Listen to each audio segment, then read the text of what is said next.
What if the global economy isn't designed for Africa to thrive, but rather for it to remain dependent? Why is this imbalance so persistent, and who stands to gain if Africa stays poor?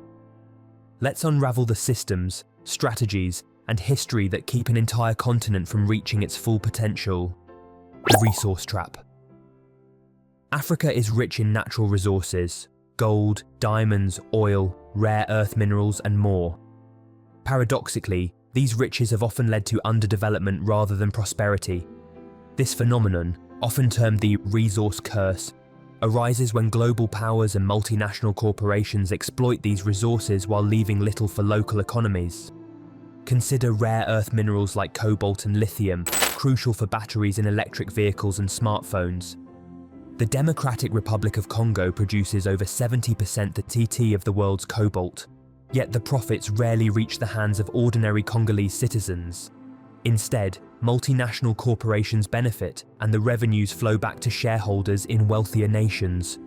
A wealthy and industrialized Africa could demand fairer prices, enforce environmental regulations, and restrict exploitation. A scenario that would disrupt the current system of cheap extraction benefiting global markets. Cheap labor and commodities. Africa's poverty provides a steady supply of inexpensive labor and raw materials to global markets.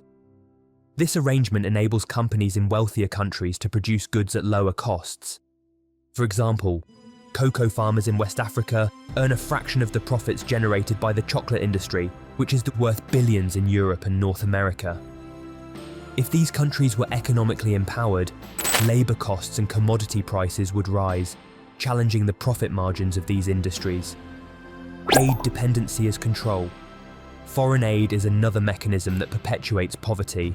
While aid is often presented as altruistic, it frequently serves geopolitical interests. Loans from institutions like the International Monetary Fund and World Bank come with stringent conditions, often forcing African nations to privatize public assets, reduce subsidies, and open up markets to foreign competition. These policies can stifle local industries and make countries dependent on imports. Moreover, the narrative of Africa as a recipient of charity justifies the global power imbalance. Maintaining an image of Africa as a continent in need sustains a cycle of dependency, allowing donor nations to wield influence over African policies and governments. Strategic geopolitical positioning. Africa's poverty also aligns with certain geopolitical strategies. Weak states are easier to manipulate in global power games. Many African nations are rich in strategic resources like uranium, essential for nuclear power and oil. By keeping these nations economically weak, powerful countries can ensure access to these resources without encountering significant resistance or competition. Additionally, Africa's growing population represents a significant future market.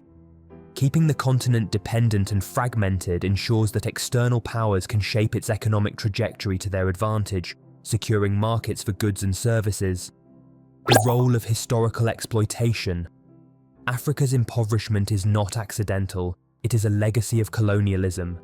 Colonial powers structured African economies to serve European industries, focusing on resource extraction and cash crops. Infrastructure was built to transport goods to ports, not to connect African communities or foster regional trade. While colonialism officially ended, these systems remain intact, perpetuating a form of neocolonialism that prioritizes external benefits over local development, breaking the cycle. While some argue that the global economy benefits from a poor Africa, this system is neither sustainable nor ethical. The consequences of poverty, migration crises, regional instability, and underutilized human potential are challenges the world cannot ignore.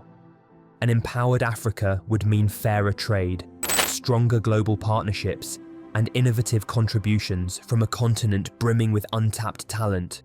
To break this cycle, the world must rethink its relationship with Africa.